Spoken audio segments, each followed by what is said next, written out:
प्रणाम, मैं गरिमा सिंह।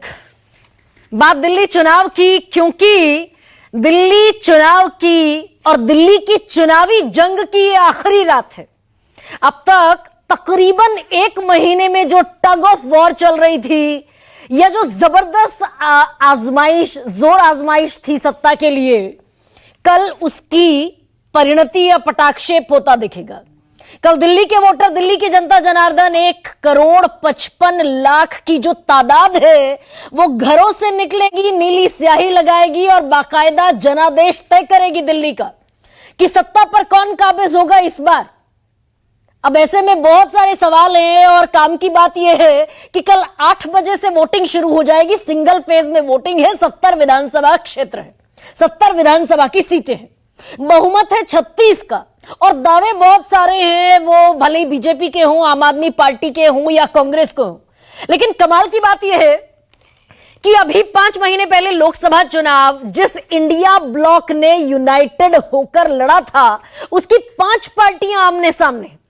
अब 2 पार्टियों को तो आप जानते हैं कि भाई आम आदमी पार्टी और कांग्रेस अलग अलग चुनाव लड़ रही हैं। इसमें 3 पार्टियां और हैं, जिसमें सीपीआई है, communist party of India, CPI-M है और सीपीआई-एमएल है, जो चुनावी मैदान में है। यानी कि 5 पार्टियां इंडिया ब्लॉक की आमने सामने। अब आप कहेंगे एनडीए तो एकजुट है, 1 सीट मिली जेडीयू को, 1 सीट मिली एलजेपी-आर को और 68 पर बीजेपी लड़ रही है। 70 सीटों का गणित यह है। लेकिन दिलचस्प यह है कि अजीत पवार की जो पार्टी है, अजीत पवार एनसीपी, वो 30 सीटों पर दिल्ली में चुनाव लड़ रही है। एनडीए से अलग प्रधानमंत्री नरेंद्र मोदी से इतर अजीत पवार 30 सीटों पर किस्मत आजमा रहे हैं। और फिर बीएसपी मायावती की पार्टी 70 की 70 सीटों पर, और एक महत्वपूर्ण और पार्टी असदुद्दीन ओवैसी की 12 सीटों पर, क्योंकि मुस्लिम वोटर भी ठीक ठाक तादाद में दिल्ली में है। अब लेकिन ये पार्टियां चाहे जितनी हो, साख जो है जिसकी आजमाइश होनी है, 2 चेहरों की आजमाइश होनी है। एक तरफ है आम आदमी पार्टी का सबसे बड़ा चेहरा अरविंद केजरीवाल, 3 बार के मुख्यमंत्री हैं, इतिहास बनाया।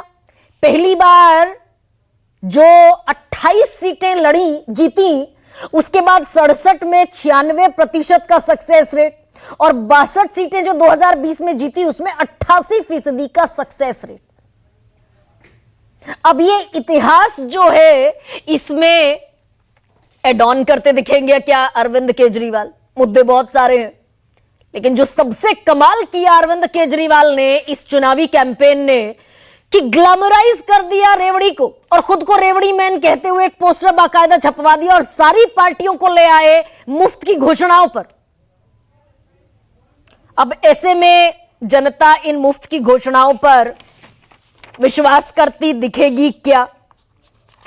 गलतियां भी मान ली, यमुना पर भी मान ली, प्रदूषण पर भी मान ली, सड़क पर भी मान ली, और पानी पर भी मान ली।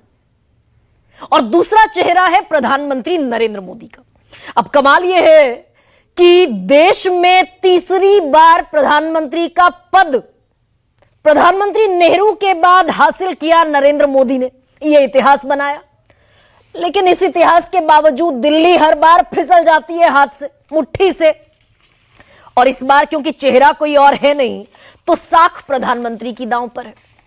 और इसमें एक गणित यह है कि 2014 में सातों की सातों, क्योंकि दिल्ली लोकसभा में जब वोट करने निकलती है तो भरपूर देती है भारतीय जनता पार्टी को। 14 में सातों के सातों सांसद भारतीय जनता पार्टी के जीत कर आए। और विधानसभा में अगर इसको कन्वर्ट कर दें तो 70 में से 60 विधानसभा पर जीतती दिखाई दी बीजेपी। लेकिन कुछ महीने बाद चुनाव हुए, सीट हासिल हुई 3, मात्र 3। फिर 2020 में चुनाव हुए, 19 में लोकसभा के हुए, सातों के सातों सांसद बीजेपी के चुनकर आ गए। कन्वर्ट किया गया विधानसभा की सीटों पर, तो 65 सीटों पर बीजेपी लीड लेती दिखी आम आदमी पार्टी पर।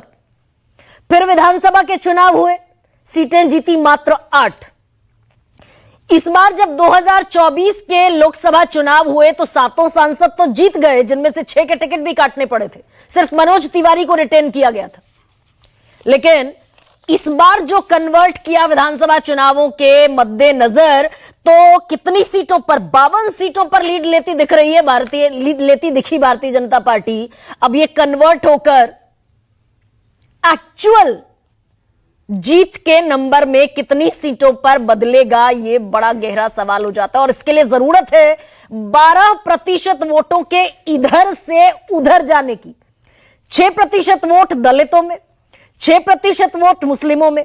अगर डेंट लगता है आम आदमी पार्टी के वोट बैंक में, और ये वोट शेयर अगर कांग्रेस के पास न जाकर सीधा एब्सोल्यूट कंसोलिडेटेड होकर जाता है अगर बीजेपी के पास, तब जाकर बीजेपी इस फाइट में रिटेन सस्टेन करती हुई दिखेगी। लेकिन यह कितना पॉसिबल होगा, 6% का डेंट, ये भी बड़ा सवाल है। और ऐसे में अब बात कांग्रेस की भी, कांग्रेस दावे तो बहुत सारे हैं। वो दावे अगर मैं आपको बताऊं, अभी कुछ दिन पहले पवन खेड़ा न्यूज़ 24 के एक प्रोग्राम में थे और उन्होंने कहा कि हम दिल्ली का चुनाव जीतने के लिए लड़ रहे हैं। जब सीटें पूछी कि भाई कितनी सीटें हासिल करेंगे, तो पवन खेड़ा ने दावा किया बहुमत से 5 ज्यादा। तो बहुमत 36 का है, 5 और जोड़ लीजिए, 41 सीटें। प्रमोद तिवारी कह रहे हैं कि हम 36 सीटों के पूर्ण बहुमत के साथ सरकार बनाएंगे। और ऐसे ऐसे और भी दावे हैं। अरविंद केजरीवाल कह रहे हैं कि 55 सीटें हमारी हैं, महिलाएं और ताकत लगा दें अगर, तो फिर 60+ भी हो सकता है। संजय सिंह भी 60+ का टारगेट देना है। सौरभ भारद्वाज 65 सीटें कह रहे हैं। बीजेपी, राजनाथ सिंह कह रहे हैं 2/3 बहुमत। अब 2/3 बहुमत को जो स्पेशल मेजॉरिटी है उसकी तरफ बढ़ते दिख रहे हैं राजनाथ सिंह। मनोहर लाल खट्टर कह रहे हैं कि दिल्ली देहात की लगभग 90% सीटें बीजेपी को मिलेंगी, हम दिल्ली में सरकार बनाएंगे। और शिवराज सिंह चौहान एक रेटोरिक का भी इस्तेमाल कर रहे हैं। मतदान है 5 फरवरी, लेकिन 8 फरवरी दिल्ली होगी अरविंद केजरीवाल से फ्री। अब कोई गुणा गणित किसी का काम करता हुआ नहीं दिखेगा। अब सीधे कल उंगली पर नीली स्याही लगेगी, शाम तक जनादेश ईवीएम में कैद हो जाएगा और 8 फरवरी को मतपेटियां खुलनी शुरू होंगी तकरीबन 12-1 बजे तक। ये 70 सीटों का गणित सबके सामने होगा। लेकिन दलित, पूर्वांचली, मुस्लिम, जाट, गुर्जर, ये जो बटी हुई 70 सीटें हैं, किसके पक्ष में जाती दिखेंगी, इसी पर मैं करूंगी आज का सबसे बड़ा सवाल। 3 बयानों के साथ शुरुआत कर रही हूं। हिसाब से 55 सीट आ रही हैं, लेकिन अगर मेरी मां बहनें एक बारी जोर का धक्का लगा दें तो 60 तक पहुंच सकती हैं। मैं मानकर चलता हूं कि जैसा माहौल है इस समय दिल्ली का, भारतीय जनता पार्टी 2/3 बहुमत यहां प्राप्त करेगी। जीतने के लिए जितनी चाहिए उससे 5 इसलिए ज्यादा क्योंकि नरेंद्र मोदी तोड़फोड़ करने में बड़े आजकल विश्वास रखते हैं। तो मतलब 40 सीटें चाहिए जितनी, उससे 5 ज्यादा। 40 सीटें कांग्रेस को आ रही हैं। बिल्कुल हम लाएंगे, हम लड़ी इसीलिए रहे, हम जीतने के लिए लड़ रहे हैं, किसी को जिताने के लिए थोड़ी लड़ रहे हैं।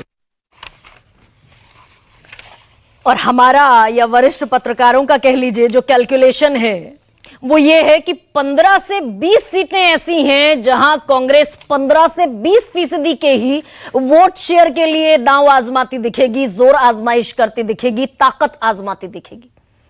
15 से 20% का वोट शेयर अगर आम आदमी पार्टी से खींचती है कांग्रेस, तो फिर सत्ता किस तरफ जाती दिखेगी, फायदा किसका होगा। ऐसे में क्या है सबसे बड़ा सवाल, आपके सामने रखो। यही रात अंतिम, यही रात भारी, किसकी कितनी तैयारी और कौन जीतेगा कितनी सीट, किसका वादा वोटर्स में होगा फिट।